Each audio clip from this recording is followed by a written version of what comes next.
Yes. Hello बच्चों, आप सभी का सनराइज एजुकेशन अकेडमी में मैं विशाल भार्गव हार्दिक स्वागत करता हूं।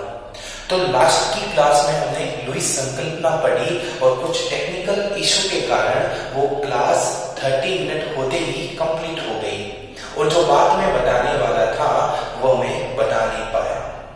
तो मैं वापस उसी टॉपिक से शुरू करता हूँ, लुईस संकल्पना। और आपको मैंने बताया था एक लास्ट वाला टॉपिक चल रहा था जिसका नाम था NH3 अमोनिया। और इस अमोनिया के बारे में हमने देखा तब इसके पास में दो इलेक्ट्रॉन युग्म दो इलेक्ट्रॉन मतलब दो इलेक्ट्रॉन है तो ये एक युग्म बना दिया, तो एक इलेक्ट्रॉन युग्म एक इलेक्ट्रॉन पेयर बन गया। तो इसके पास में एक इलेक्ट्रॉन पेयर मौजूद है। इसी प्रकार यदि मैं बोलूं कि और एग्जांपल दो सर, तो CO2 में आप देख सकते हैं कि कार्बन जो है उसके पास में 4 इलेक्ट्रॉन होते हैं, तो इसमें एक इलेक्ट्रॉन ऐसे और एक इलेक्ट्रॉन ऐसे, और ऑक्सीजन के पास में एक इलेक्ट्रॉन ऐसे और एक इलेक्ट्रॉन ऐसे, क्योंकि ऑक्सीजन जो है वो कितने नंबर पे आता है? Hydrogen, helium, lithium, beryllium, boron, carbon, nitrogen, oxygen, मतलब 8 नंबरों पे आता है। 8 नंबर पे आता है तो इसके 5 इलेक्ट्रॉन तो अलग हो गए और ये छठा, तो ये रिएक्शन करेंगे तो इस प्रकार से यहां पर निर्माण कर लेंगे। वापस सुनिएगा मैं क्या बोलने वाला हूं। यहां पर CO2, वापस सुनिएगा, इसको सही से बनाते हैं। अगर मैं CO2 की बात करता हूं, किसकी बात करूं? CO2। चलो H2O की बात करते हैं। H2O की बात को समझना, बहुत ही सिंपल बात बता रहा हूं जो काफी बच्चों को समझ में आती नहीं है कि सर ये होता क्या है। मैंने अभी तक तो लुईस संकल्पना शुरू ही नहीं की, बेसिक बता रहा हूं, कुछ बेस आपका समझा के क्लियर कर रहा हूं, उसके बाद लुईस संकल्पना पे आऊंगा। H2O जल, इसको मैं अगर तोड़ूं तो ऑक्सीजन कितने नंबर पे आता है? 8 नंबर पे आता है। 8 नंबर पे ऑक्सीजन आता है। अंदर वाली कक्षा में 2 इलेक्ट्रॉन हो गए और आउटर मोस्ट बाहर वाली कक्षा में 6 इलेक्ट्रॉन हो गए। ये 1 2 3 4 5 6, ये 6 इलेक्ट्रॉन मैंने ऑक्सीजन के बना दिए। हाइड्रोजन 2 है तो एक हाइड्रोजन यहां पर बना दिया, फिर एक हाइड्रोजन यहां पर बना दिया, ये दोनों ऐसे ही जोड़ा बना देंगे।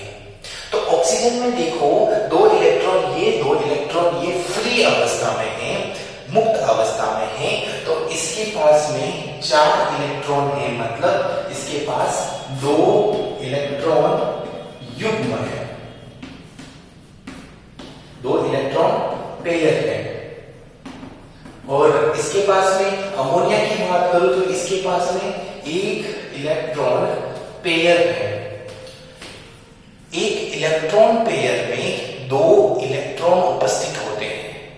एक इलेक्ट्रॉन युग्म में 2 इलेक्ट्रॉन मौजूद होते हैं और यहां अमोनिया में 1 इलेक्ट्रॉन पेयर था, जबकि अगर मैं बात करूं H2O में 2 इलेक्ट्रॉन पेयर थे। और ऐसे इलेक्ट्रॉन पेयर जो दर्शाते हैं उनको हम लुईस क्षार कहते हैं। उनको हम क्या कहते हैं बेटा? लुईस क्षार, मतलब लुईस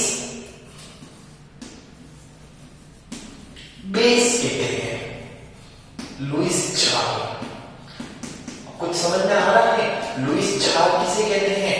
लुईस क्षार ऐसे तत्व या ऐसे पदार्थ को कहते हैं जिनमें इलेक्ट्रॉन युग्म, इलेक्ट्रॉन पेयर मौजूद हो, उनको बोलेंगे लुईस अम्ल। इलेक्ट्रॉन पेयर का मतलब एक इलेक्ट्रॉन पेयर है, इसका मतलब उसके पास 2 इलेक्ट्रॉन एक्स्ट्रा पड़े हैं और कोई भी रिएक्शन होगी तब ये 2 इलेक्ट्रॉन किसी को दे सकता है। साझा नहीं करेगा, पार्टनरशिप नहीं करेगा, दे देगा। क्यों? क्योंकि इसका ऑक्टेन तो कंप्लीट है। अगर यहां देखो ऑक्सीजन का ऑक्टेन तो कंप्लीट है, इसलिए ये साझा नहीं करेगा, ये पकड़ा देगा। इसको साझा करेगा ना, अगर ये साझा करेगा तो इन 2 इलेक्ट्रॉन के और पार्टनर आएंगे ना तो ऑक्सीडेटिव से ज्यादा हो जाएगा, तो साझा नहीं करेगा, ये दे देगा और बोलेगा जब मुझे जरूरत पड़े तो मुझे वापस दे देना। बस यहाँ पर इसने साझा किया है, पार्टनरशिप की है। पार्टनरशिप कैसे? ये दो इलेक्ट्रॉनों पे हक ऑक्सीजन का भी है और हाइड्रोजन का भी है, तो ये साझा होता है। तो मेरी बात को समझना कि जब जिसके पास इलेक्ट्रॉन पेयर, इलेक्ट्रॉन युग्म मौजूद होते हैं, उन्हीं को हम क्या बोलते हैं? लुईस क्षार बोलते हैं, लुईस बेस बोलते हैं। और अगर मैं बात करूं किसी कोई पदार्थ है जिसका अष्टक ही पूरा नहीं है, अपूर्ण अष्टक, अपूर्ण अष्टक, नॉन कंप्लीट ऑक्टेव, ऑक्टेव मतलब ऐसे पदार्थ जिनकी बाह्य कोश में 8 इलेक्ट्रॉन है ही नहीं, बेचारे गरीब हैं, तो जिनका अष्टक पूरा नहीं है, अपूर्ण अष्टक, जिनका ऑक्टेव कंप्लीट नहीं है, उनको हम बोलते हैं, क्या बोलते हैं? लुईस अम्ल, लुईस अम्ल बोलते हैं, लुईस एसिड। अब ध्यान से सुनिएगा, ये लुईस अम्ल और लुईस क्षार की परिभाषा हो गई। ये तो बेचारा गरीब है, इसको तो जरूरत है, लेकिन इसके पास तो बड़े हैं। तो आपको भी पता होगा क्या कि इलेक्ट्रॉन पेयर जब कभी भी ये दोनों आपस में मिलेंगे, मतलब कौन? लुईस अम्ल मतलब लुईस एसिड और लुईस बेस, लुईस क्षार जब आपस में एक दूसरे से कभी भी मिलेंगे, तो ये जो क्षार है ना बेटा, ये क्षार क्या करेगा? इलेक्ट्रॉन युग्म लुईस अम्ल को दे देगा। जब भी ये दोनों मिलेंगे तो क्षार क्या करेगा? इलेक्ट्रॉन युग्म, इलेक्ट्रॉन पेयर को लुईस अम्ल को दे देगा। ये घटना मैंने आपको बता दी, ठीक है। अब मेरी बात सुनो, लुईस क्या कहता है? लुईस कहता है कि लुईस अम्ल हमेशा इलेक्ट्रॉन युग्म को ग्रहण करता है, जबकि लुईस क्षार हमेशा इलेक्ट्रॉन युग्म को त्यागता है। अब देख सकते हैं आप कैसे, मैंने आपको ये बात पूरा प्रोसेस समझाया, इसलिए मैंने कहा थोड़ा टाइम लगेगा, बट लुईस बोलेगा उससे पहले मैं आपको बात बता दूंगा कंप्लीटली होती क्या है। वापस सुनो, तो लुईस ने क्या बात बताई? लुईस ने बताया कि लुईस अम्ल जो होते हैं वो इलेक्ट्रॉन पेयर, इलेक्ट्रॉन युग्म को ग्रहण करते हैं, जबकि लुईस क्षार होते हैं वह इलेक्ट्रॉन युग्म को त्यागते हैं।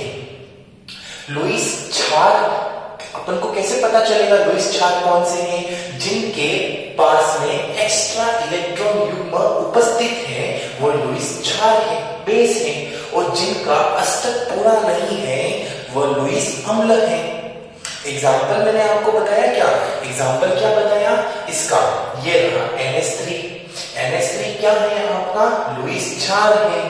और एक BF3 ट्राइक्लोराइड ब्रोमीन, वो क्या है आपका? लुईस अम्ल है। तो जब NH3 और BH3 की रिएक्शन होती है तो किसका निर्माण होता है? देखो यहाँ पर, चलो पहले तो मैं कुछ एग्जांपल दे देता हूं कि भाई लुईस अम्ल और लुईस क्षार कौन कौन से होते हैं, चलो देख लो। तो यहाँ पर मैं बात करूं लुईस अम्ल की, तो ये लुईस अम्ल BF3 हो सकता है, AlCl3 हो सकता है, या फिर जिसके ऊपर माइनस, जैसे कि हेलोजन ग्रुप वाले होते हैं ना, हेलोजन ग्रुप का मतलब क्या? FCl Bri, आपने ट्रिक बनाई होगी कुछ, तो FCl Bri की बात करूं तो उसमें या फिर किसी के ऊपर माइनस हो, जैसे OH माइनस हो या फिर Cl माइनस हो, हेलोजन ग्रुप का फ्लोरीन माइनस हो, क्लोरीन माइनस हो, ब्रोमीन माइनस हो, आयोडीन माइनस हो, तो ये सारे के सारे आपके क्या है? लुईस अम्ल है। तो लुईस अम्ल का मतलब समझ में आया क्या आपको? बेटा ये जो यहाँ पर OH माइनस नहीं Ca प्लस है, Ca2 प्लस, कैल्शियम 2+ होता है ना, कैल्शियम 2+ है, मैग्नीशियम 2+ है, जिसके ऊपर धनात्मक आवेश हो, पॉजिटिव चार्ज हो, वो सब के सब क्या कहलाएंगे?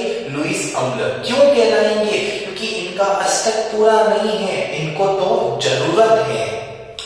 लेकिन यदि मैं लुईस क्षार की बात करूं तो H2O हो गया, NH3 हो गया, और जो मैंने यहाँ पर एग्जांपल लिखा है ना, हेलोजन ग्रुप के ऊपर माइनस लगा दो, Cl माइनस हो गया, F माइनस हो गया, Br माइनस हो गया, OH माइनस हो गया, ये सारे के सारे क्या है? लुईस क्षार है। और जब ये वाले बंदे इन वाले बंदों से मिलते हैं तब ये वाले बंदे इनको कुछ देते हैं, और कुछ क्या देते हैं? इलेक्ट्रॉन युग्म, इलेक्ट्रॉन पेयर देते हैं। और ये इलेक्ट्रॉन पेयर, इलेक्ट्रॉन युग्म देने का भी बढ़िया तरीका है। एक एग्जांपल देख लो, मैं आपको यहाँ पर साइड में समझा देता हूं। जैसे कि यहाँ पर लिख देता हूं, ये लो कैसे देते हैं। देखिए, जब मैं बोलूं कि BF3 प्लस NH3 है तो इसके पास में 2 BF3 प्लस NH3 ये जब मिले तो BF3 ने कहा I am लुईस एसिड, मैं लुईस अम्ल हूं, मेरा अष्टक पूरा नहीं है, कोई मुझे इलेक्ट्रॉन पेयर दे दो। NH3 ने कहा I am लुईस बेस, मैं लुईस क्षार हूं, मेरे पास अतिरिक्त इलेक्ट्रॉन युग्म है, एक्स्ट्रा इलेक्ट्रॉन पेयर है, मेरे कोई 2 इलेक्ट्रॉन ले लो। इन दोनों का बहुत ही बढ़िया संयोग हुआ, और संयोग हुआ तो कुछ ऐसा हुआ, BF3 जो है और यहाँ पर NH3 है, और संयोग में कुछ ऐसा हो गया यहाँ पर। ये क्या है? इसका मतलब समझो। इसका मतलब ये है, यही बनता है बेटा, एरो है ये, ध्यान रखना। NH3 ने एक इलेक्ट्रॉन पेयर BF3 को दे दिया, इसी वजह से ये तो है आपका लुईस एसिड है, और ये जो है वो है लुईस बेस है। दे कौन रहा है? लुईस बेस दे रहा है लुईस एसिड को, तो लुईस बेस दे रहा है लुईस एसिड को। क्या दे रहा है? Electron pair. और इन इलेक्ट्रॉन पेयर पर साझेदारी नहीं हुई है, जैसे यहाँ पार्टनरशिप हुई थी, एक ऑक्सीजन का इलेक्ट्रॉन था, एक हाइड्रोजन का इलेक्ट्रॉन था, और ये बॉन्ड बना था, तो ये बॉन्ड अलग है और ये बॉन्ड अलग है। इन बॉन्ड के टेक्निकल वर्ड में यूज करूंगा तो आप कंफ्यूज हो जाएंगे, सो आपको इतना ही ध्यान रखना है। तो ये है बेटा लुईस संकल्पना, ठीक है। आपको वापस बोल देता हूं, तीनों को एक बार विस्तार से मैं समझा देता हूं। आरेनियस ने बताया अम्ल H+ आयन देता है, क्षार OH- आयन देता है। कब? जब इनके जलीय विलयन एक्वस मीडियम में मैं इलेक्ट्रोलाइसिस विद्युत अपघटन करवाता हूं। ये बात आरेनियस ने बताई। ब्रोंस्टेड लोरी ने बताया अम्ल प्रोटॉन को त्यागता है और क्षार प्रोटॉन को ग्रहण करता है। एसिड प्रोटॉन को डोनेट करता है, जबकि बेस प्रोटॉन को एक्सेप्ट करता है। लुईस ने बताया कि एसिड इलेक्ट्रॉन पेयर को एक्सेप्ट करता है, बेस इलेक्ट्रॉन पेयर को डोनेट करता है। लुईस ने क्या बताया? अम्ल इलेक्ट्रॉन युग्म को ग्रहण करता है और क्षार इलेक्ट्रॉन युग्म को देता है। यह बात आपको ध्यान रखनी है। अगर इतनी बात ध्यान रखते हो तो 1 नंबर पक्का समझो इस टॉपिक से। अब हम बात करते हैं कुछ प्रॉपर्टी, गुणधर्म की। मैं हटूं, एक रिएक्शन स्क्रीनशॉट तो क्या लोगे, ठीक है, फिर भी ले लो बेटा। हम पढ़ने वाले हैं अम्लों और क्षारों के गुण। इससे भी ये क्वेश्चन टपकता है एग्जाम में, तो थोड़ा ध्यान रखना, मेरी बातों को समझते हुए चलना, इजीली समझ जाओगे। पहला नियम ये है कि जब अम्ल किसी धातु के साथ अभिक्रिया करता है तो हाइड्रोजन गैस मुक्त करता है। क्या है पहला नियम कि जब अम्ल किसी धातु के साथ अभिक्रिया करता है, जैसे कि अम्ल है एसिड है ये, और जब अम्ल एसिड जो होता है वो किसी धातु बोले तो मेटल के साथ में रिएक्शन करेगा तो वो हमें लवण देगा। लवण मतलब साल्ट देगा और साथ में हाइड्रोजन गैस मुक्त करेगा। ओके, अम्ल, अब ये क्वेश्चन आता है एग्जाम बहुत बार, क्या आता है कि जब अम्ल की अभिक्रिया धातु के साथ करवाते हैं तो कौन सी गैस मुक्त होती है?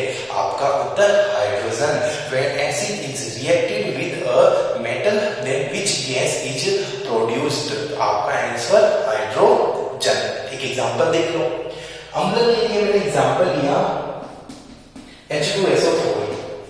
H2SO4 की जब मैं किसी मेटल का मतलब जिंक, ये अम्ल है, एसिड है, और ये कोई भी मेटल है, जिंक ले लिया, इन दोनों की जब मैं रिएक्शन करवाऊंगा तो क्या होगा? ये हाइड्रोजन जो है इसकी जगह पर ये जिंक आ जाएगा और हाइड्रोजन अलग हो जाएगी, क्योंकि हाइड्रोजन गैस चाहिए ना। तो ये हाइड्रोजन, अपन को पता है कि भैया जब एसिड की रिएक्शन किसी मेटल के साथ अम्ल की किसी धातु के साथ अभिक्रिया करता हूं तो हाइड्रोजन गैस मुक्त होती है। मुक्त का मतलब एरो ऊपर उड़ जाती है, ठीक है। तो यहाँ पर क्या बनेगा? यहाँ H2 की जगह किसने अभी जिंक है, तो जिंक आया और बना दिया ZnSO4, और ZnSO4 एक क्या है? साल्ट है, लवण है। तो बात समझ में आई? तो एक बार वापस बोल लीजिए, क्या बोल रहा हूं मैं कि जब अम्ल धातु के साथ विक्रिया करता है तब हाइड्रोजन गैस रिलीज होती है। इसी वजह से हम किसी भी नींबू शिकंजी, सुना होगा आपने, नींबू शिकंजी बनाते हैं तो वो कभी भी आप कॉपर की ग्लास में बना के मत रखो। क्यों? क्योंकि उसमें हाइड्रोजन गैस रिलीज होगी। इसी वजह से कोई भी खट्टे पदार्थ होते हैं उनको मेटल के बर्तनों में हम नहीं रखते हैं। क्यों? क्योंकि वो मेटल का जो बर्तन है वो खराब हो जाएगा। कैसे होगा? क्योंकि धीरे धीरे रिएक्शन होती जाएगी और उसमें से हाइड्रोजन गैस रिलीज होती जाएगी, तो बर्तन हमारा खराब कर देगी।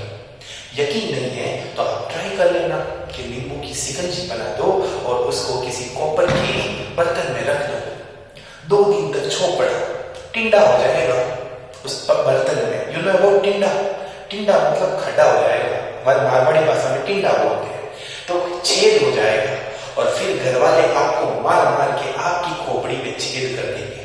इसलिए ऐसा काम करना मत। बस ध्यान रखना कि खट्टे पदार्थ मतलब सोल टेस्ट वाले कोई भी मेटल है, मटेरियल जो एसिड होते हैं, उनको हम कभी भी धातु के बर्तन में, मतलब कोई भी कंटेनर ऑफ मेटल में नहीं रखेंगे। रीजन कि वह उसका क्षय कर देगा, उसको डैमेज कर देगा और हाइड्रोजन गैस रिलीज कर देगा। ये है पहला गुण। तो ध्यान रखना, अम्ल, धातु, लवण और हाइड्रोजन। ओके, चलो इसको स्क्रीनशॉट ले लो बेटा एक बार। अब सेकंड जो है बेटा, वो सेकंड है आपका जब अम्ल एसिड की बात कर रहा हूं।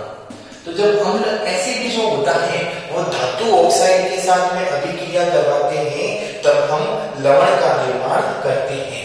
किसके साथ में? धातु ऑक्साइड के साथ में। ये लो, धातु ऑक्साइड जिसको बोलते हैं मेटल ऑक्साइड। क्या बोला मैंने कि जब अम्ल धातु ऑक्साइड, मेटल ऑक्साइड के साथ में जब मैं इसकी रिएक्शन करता हूं तब मुझे साल्ट, लवण मिलता है। क्या मिलता है? लवण, साल्ट मिलता है और साथ में जल का निर्माण होता है, H2O, जल का निर्माण हो गया। ठीक है। और ये जो अम्ल होगा ना, इसका नेचर कैसा होगा? इसका नेचर देखो, अम्ल अभिक्रिया कर रहा है तो क्षारीय प्रकृति का होगा। कौन सी प्रकृति का होगा? क्षारीय प्रकृति का, क्षारीय प्रकृति का हो गया। तो क्या बेटा वापस सुनिए, जब अम्ल धातु ऑक्साइड के साथ अभिक्रिया करते हैं तब क्षारीय प्रकृति का लवण बनाता है। और इसके अगर एग्जांपल देखो तो अम्ल का मतलब HCl मैंने ले लिया और यहाँ पर कॉपर ऑक्साइड ले लिया। जैसे कि यहाँ अम्ल की जगह पे मैंने 2 HCl ले लिए प्लस में कॉपर ऑक्साइड ले लिया। अब ये 2 HCl क्यों लिए? ध्यान से सुनना। ऑक्सीजन की जो ऊपर अगर मैं इसको तोड़ू मैं तो CO2 प्लस O2 माइनस आया, मतलब ऑक्सीजन की वैलेंसी 2 है। इस 2 को सेटिस्फाइड करने के लिए हाइड्रोजन भी 2 होने चाहिए, इसलिए मैंने यहाँ पर 2 HCl ले लिए। तो जब 2 HCl का ऑक्सीजन से रिएक्शन करवाऊंगा तो उस केस में क्या होगा? ये जो 2 हाइड्रोजन हैं, ये 2 हाइड्रोजन हैं वो इस कॉपर के साथ में आ जाएगा। तो कॉपर के साथ में आएगा और 2 हाइड्रोजन और 1 ऑक्सीजन किसका निर्माण करेंगे? जल का। देख लो, 2 हाइड्रोजन और 1 ऑक्सीजन दोनों मिलकर जल का निर्माण कर चुके हैं। जल मिलेगा और साथ में लवण कहाँ? कॉपर की वैलेंसी मैंने बताया ना 2 प्लस है और 2 क्लोरीन है, दोनों क्लोरीन कॉपर के साथ जुड़ेंगे तो CuCl2 होगा। अब कभी ये एग्जाम में पूछ लिया, ये रिएक्शन देखिए और पूछा कि जो लवण बना है, साल्ट बना है, इसका नेचर कैसा है? तो इसका नेचर क्षारीय प्रकृति का है, जिसको बोलते हैं बेसिक नेचर। बेसिक नेचर उल्टा हो रहा है बेटा। उल्टा कैसे हो रहा है कि सर जब अम्ल अभिक्रिया कर रहा है धातु ऑक्साइड से तो बेसिक नेचर का साल्ट बनता है, क्षारीय प्रवृत्ति का लवण बनता है। एग्जाम्पल, ये अम्ल और ये धातु ऑक्साइड, ये कॉपर क्या होती है? मेटल होता है, धातु होता है, और उसके साथ में ऑक्साइड यानी धातु ऑक्साइड होगी, इसके साथ अभिक्रिया कर दी तो ऑक्सीजन हाइड्रोजन ने मिलकर जल बना दिया और कॉपर Cl2 के साथ में कॉपर Cl2 सॉल्ट लवण बना दिया। और इसका नेचर बेसिक नेचर है, क्षारीय प्रकृति। क्यों? क्योंकि यही तो नियम है। अरे यही तो नियम है। नियम क्या है? एसिड मेटल ऑक्साइड सॉल्ट बना, ऑक्सीजन हाइड्रोजन जल बना, जो सॉल्ट बना बेसिक नेचर का बना, क्षारीय प्रवृत्ति का बना। ओके, और अगला नियम है जस्ट इसी पे समझ लो कि अम्ल की जगह क्षार, जब क्षार अधातु ऑक्साइड से अभिक्रिया करता है तब लवण और जल का निर्माण होता है। यहाँ अम्ल की जगह क्षार हो जाएगा, ये धातु की जगह अधातु नॉन मेटल हो जाएगा और लवण बनाएगा, जिसकी प्रवृत्ति क्षारीय नहीं होकर अम्लीय हो जाएगी। आइए हम देखते हैं, स्क्रीनशॉट ले लो बेटा। मैंने क्या बोला? मैंने कुछ नहीं बोला, अब बोलूंगा। मैं बोल रहा हूं क्षार बेस। अम्ल की रिएक्शन धातु ऑक्साइड मेटल ऑक्साइड से करवाई थी, जबकि क्षार बेस इसकी रिएक्शन अधातु ऑक्साइड से करवाएंगे। अधातु ऑक्साइड जिसको बोलेंगे अपन लोग नॉन मेटल ऑक्साइड, और जिससे हमें क्या मिलेगा? जिससे हमें क्या मिलेगा? लवण मिलेगा, साल्ट मिलेगा। अरे क्या मिला? लवण मिला, साल्ट मिला, और क्या मिला? जल मिला, वाटर मिला। लेकिन ये जो लवण बना ना, इस लवण का यदि नेचर कोई पूछे तो ये नेचर देखो बेटा, क्षार से अभिक्रिया करवा रहा हूं तो इसका उल्टा अम्लीय होगा, मतलब एसिडिक होगा। अम्लीय होगा मतलब क्या होगा? एसिडिक होगा। ठीक है, उसमें ध्यान रखना, उसमें अम्ल धातु ऑक्साइड से अभिक्रिया करता था तो क्षारीय प्रकृति का लवण बनता था। When acid is react with metal oxide, then formed salt of basic nature. But इसमें उल्टा है कि जब क्षार अधातु ऑक्साइड के साथ अभिक्रिया करते हैं तो अम्लीय प्रवृत्ति का लवण बनता है। मतलब when base react with non-metal oxide, then formed acidic nature of salt. That okay? आगे चलो एग्जाम्पल देखते हैं। क्षार के रूप में एग्जाम्पल दिया मैंने calcium hydroxide CaOH whole twice. इसको बोलते हैं बुझा हुआ चूना। क्या बोलते हैं? बुझा हुआ चूना। चूना होता है ना, चूने का पानी, सॉल्ट, लाइम वाटर, ये लाइम वाटर है, बुझा हुआ चूना है। इसमें जब मैं CO2 मतलब कार्बन डाइऑक्साइड गैस प्रवाहित करता हूं, ये कार्बन जो है वो अधातु है, इसके साथ में ऑक्साइड है, इसलिए अधातु ऑक्साइड। कार्बन नॉन मेटल है, ऑक्साइड है, carbon dioxide non metal oxide है। जब मैं लाइम वाटर में बुझे हुए चूने में CO2 गैस भेजता हूं, तब होता क्या है वो ध्यान से सुनिएगा। यहां पर ये ट्वाइस कर दो। Very good. एक बार वापस ध्यान से सुनना, मेरी बात सुनो। इसकी मैं इससे रिएक्शन करवाऊंगा, तो ट्वाइस क्या करना है देखो, यहां पर सुनते रहिएगा। एक यहां पर OH माइनस है और ट्वाइस है, मतलब दो तो क्या है यहां पर हाइड्रोजन है, दो ही ऑक्सीजन है। तो इसमें से एक OH आया और इसमें से H2 आया और इसमें से एक O आया और बना क्या? जल बना, H2O। जल तो बनेगा ना बेटा, अब कोई भी ले लो ना, ठीक है। तो इसमें से एक O आया और इसमें से H2 आया, जल बना। अब क्या बचा? Ca बच गया सर, ये लो Ca बच गया, और क्या बचा? O बच गया सर। कैसे? क्योंकि यहाँ पर O नहीं, कार्बन बच गया सर, तो ये कार्बन बच गया। और ऑक्सीजन कितने बचे? 3 बचे। बताओ कैसे? 2 ऑक्सीजन तो ये थे, 2 ऑक्सीजन ये थे, 2 और 2 4, 4 में से एक वहां चला गया, पीछे कितना बचा? 3। तो CaCO3, ये है दूध या पानी, मिल्की वाटर।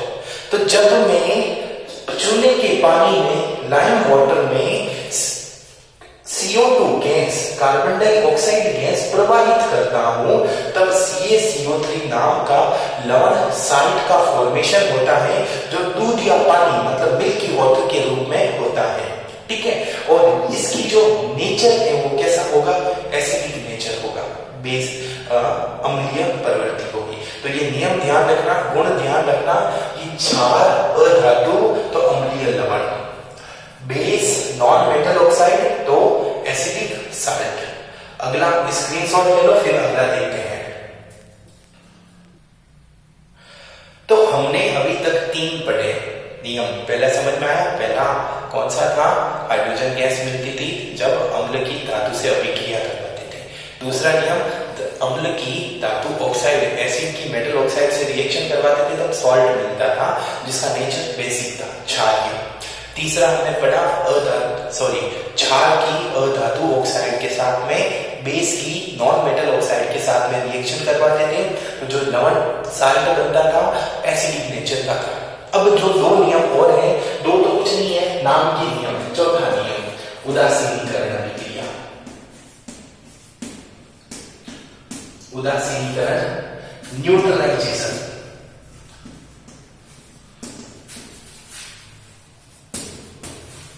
न्यूट्रलाइजेशन क्या होता है बताया था, इसलिए मैंने खाली नाम ही लिखा। आपको बता रखा है मैंने लास्ट क्लास में देखना कि जब एसिड एंड बेस, अम्ल और क्षार मिलते हैं तब उदासीन लवण का निर्माण करते हैं, साथ में जल का भी निर्माण करते हैं। यह अभिक्रिया उदासीनीकरण कहलाती है। जब अम्ल और क्षार मिलकर उदासीन बन जाते हैं तथा लवण जल का निर्माण करते हैं, यह अभिक्रिया उदासीनीकरण कहलाती है। When acid is react with the base and get neutral, the whole process is known as neutralization. During neutralization, we get salt and water. बता रखी है, इसलिए वापस समय बर्बाद नहीं करूंगा। 5वां, अम्ल और क्षार दोनों का जलीय विलयन। जलीय विलयन किसका? जलीय विलयन अम्ल और क्षार का। इंग्लिश में बोलूं तो एक्वस सॉल्यूशन। किसका सॉल्यूशन? जब अम्ल और क्षार, एसिड और बेस का एक्वस सॉल्यूशन की बात करूं या जलीय विलयन की बात करूं, ये विद्युत का सुचालक होता है, कंडक्टर होता है। मतलब इसमें करंट का फ्लो मैं करवा सकता हूं। और जब मैं करंट का फ्लो करवा सकता हूं तो इसी वजह से इनका उपयोग मैं विद्युत अपघटय के रूप में इलेक्ट्रोलाइट्स के रूप में करता हूं।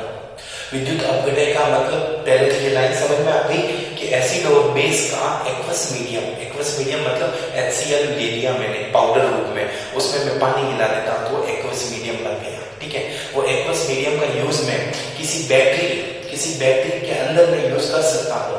बैटरी की दो छड़ें होती है ना, तो दो छड़ों को मैं किसी विलयन में रखता हूँ जिसके कारण वोल्टेज हमें प्राप्त होते हैं, तो वह विलयन इलेक्ट्रोलाइट्स विद्युत अपघटय कहलाता है। और उसके रूप में मैं अम्ल और क्षार का जलीय विलयन मतलब एक्वस सॉल्यूशन ऑफ एसिड और बेस यूज कर सकता हूँ। क्यों? क्योंकि यह कंडक्टर होते हैं इलेक्ट्रिसिटी के, विद्युत के सुचालक होते हैं। ये 5 गुणधर्म मैंने आपको पीडीएफ में दिए, पांचों के पांचों मैंने आपको समझा दिए हैं। ऐसे तो मैं और बात करूं तो एक और होता है क्या कि जो अम्ल होता है वो नीले लिटमस पत्र को लाल लिटमस पत्र में कन्वर्ट कर देता है, जबकि क्षार होता है वो लाल लिटमस पत्र को नीले लिटमस पत्र में कन्वर्ट करता है। एसिड होता है वह ब्लू लिटमस पेपर को रेड लिटमस पेपर बना देता है, जबकि बेस होता है वह रेड लिटमस पेपर को ब्लू लिटमस पेपर में बना देता है। तो बेटा ये आपको मैं समझाने वाला था। तो आज की क्लास हम यहीं समाप्त करते हैं। अगली क्लास में नए टॉपिक के साथ में मिलेंगे। तब तक के लिए मैं आज्ञा चाहता हूँ। जय राम, जय कृष्णा। मिलते हैं अगली क्लास में, तब तक अपना ध्यान रखिएगा।